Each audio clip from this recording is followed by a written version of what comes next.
Salam sejahtera di dalam kasih Tuhan kita Yesus Kristus. Hari ini saya akan mengajak kita kembali melihat satu bagian firman Tuhan terambil dari Amsal pasal 17 ayat 22. Hati yang gembira adalah obat yang manjur, tetapi semangat yang patah mengeringkan tulang. Lebih daripada 100 tahun yang lalu, ada seorang pakar mengatakan banyak penyakit yang disebabkan oleh karena pikiran-pikiran negatif yang masuk dalam kehidupan seseorang. Tapi pada saat itu tidak banyak orang yang percaya akan pernyataan dari pakar ini. Tetapi 20 tahun lebih yang lalu, mereka para pakar setuju bahwa banyak penyakit yang disebabkan oleh karena pikiran-pikiran negatif yang masuk dalam pikiran dan hati seseorang. Tetapi kita melihat firman Tuhan di sini di zaman Salomo yang lebih kurang 3000 tahun yang lalu menyatakan kepada kita bahwa semangat yang patah mengeringkan tulang. Mengapa orang bisa kehilangan semangat, bisa semangatnya menjadi patah? Kalau kita perhatikan, ini disebabkan oleh karena pikiran-pikiran negatif yang menguasai hidup orang itu. Pikiran-pikiran negatif yang begitu rupa ada di dalam pikiran orang itu yang masuk dalam hatinya dan menguasai dia sedemikian rupa. Bentuknya bisa berbagai macam. Bisa datang dari kekecewaan, sakit hati. Ada hati yang begitu mengasihani diri sendiri sehingga menganggap bahwa seolah-olah masalah dan kesulitan hanya dialah yang mengalami masalah yang sangat besar dalam hidupnya, atau orang yang merasakan hidupnya sedemikian rupa bahwa tidak ada lagi pertolongan yang bisa datang dalam hidupnya, sehingga dia menjadi orang yang putus asa, sehingga hilanglah semangatnya, hilanglah gairahnya. Dan firman Tuhan katakan, semangat yang patah mengeringkan tulang. Mengeringkan tulang dari seluruh tubuh manusia. Tulang adalah bagian tubuh manusia yang paling kuat. Manusia yang sudah mati dikuburkan sudah puluhan tahun, yang lainnya sudah hancur, tetapi tulang masih bisa utuh. Ini menunjukkan bahwa bagian tubuh manusia adalah tulang yang paling kuat. Tetapi firman Tuhan katakan semangat yang patah mengeringkan tulang. Firman Tuhan ingin menunjukkan kepada kita bagaimana semangat yang patah itu begitu mempunyai dampak yang merusakkan begitu parah. Bahkan tulang yang paling kuat sekalipun dapat menjadi kering dan kemudian rapuh dan mudah menjadi patah dan hancur. Lebih lagi bagian-bagian tubuh manusia. Jadi kita melihat bagaimana pikiran-pikiran manusia itu dapat membawa dampak. Pikiran-pikiran negatif dalam hidup manusia bisa membawa dampak kerusakan yang begitu luar biasa dalam hidup manusia. Oleh sebab itu firman Tuhan katakan, hati yang gembira adalah obat yang manjur. Inilah obatnya.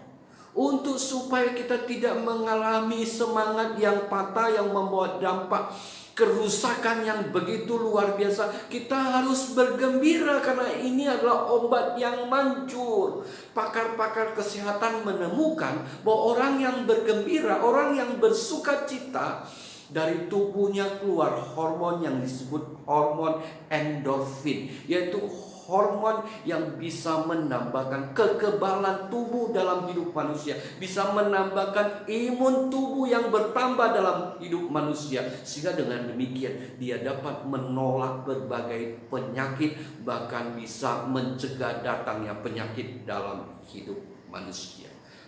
Dan firman Tuhan di dalam Filipi pasal 4 ayat 4 mengatakan, bersukacitalah di dalam Tuhan. Sekali lagi aku katakan, bersukacitalah.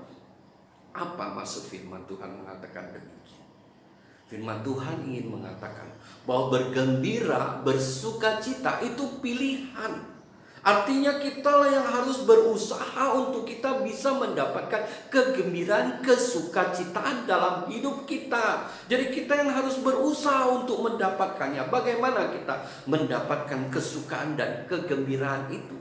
Kita mungkin bisa cari kesukaan, kesenangan yang kita bisa temukan dalam hidupnya. Kita bisa melakukan perbuatan-perbuatan yang kita sukai. Misalnya goes pagi hari naik sepeda, atau kita suka makanan-makanan yang enak yang bisa mendatangkan kegembiraan tersendiri, atau liburan bersama keluarga itu bisa juga mendatangkan sukacita, mendatangkan kegembiraan. Tapi saya harus mau katakan kepada kita bahwa kegembiraan, kesukaan yang datangnya dari luar masuk ke dalam itu sangat rapuh dan singkat yang tidak bisa kita andalkan. Memang kita boleh mencari dari situ, tapi kita tidak boleh mengandalkan hal itu, sebab itu sangat rapuh dan singkat. Misalnya katakan kita suka karaoke dan kita berkaraoke, itu bisa mendatangkan kesukaan, mendatangkan kegembiraan, endorfin bisa keluar. Tetapi kita juga harus sadari itu sangat rapuh dan singkat. Misalnya suatu ketika waktu kita karaoke yang mati lampu, itu mungkin bisa mendatangkan kekesalan. Apalagi mati lampu kemudian AC pun tidak hidup, membuat kita menjadi kesal dan marah karena panas.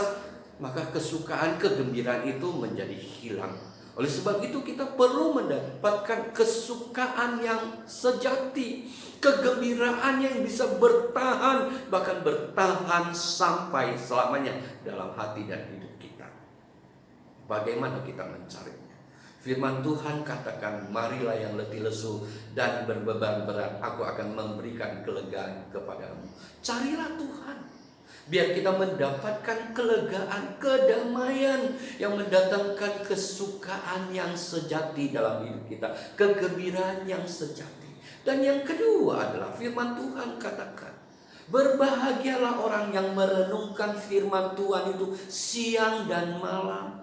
Biarlah menjadi kesukaan bagi kita merenungkan firman Tuhan itu siang dan malam. Dan firman Tuhan itu mendatangkan kebahagiaan, kesukaan dalam hati kita, dalam hidup kita, kegembiraan oleh karena firman Tuhan yang memenuhi hati kita. Dan yang ketiga yang perlu kita perhatikan, tak kala kita mengalami kekhawatiran, kegelisahan karena masalah dalam hidup kita, firman Tuhan katakan kita mau datang kepada Tuhan, kita mau berdoa pada Tuhan, kita mau serahkan kekhawatiran kita kepada Tuhan sambil kita bersyukur kepada Tuhan.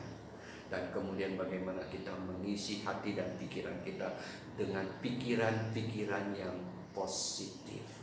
Kita jauhkan hati dan pikiran kita dengan pikiran-pikiran negatif.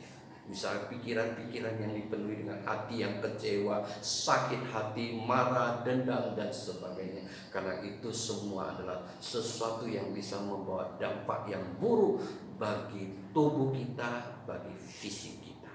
Pikiran yang mendatangkan sesuatu yang tidak baik bagi fisik kita.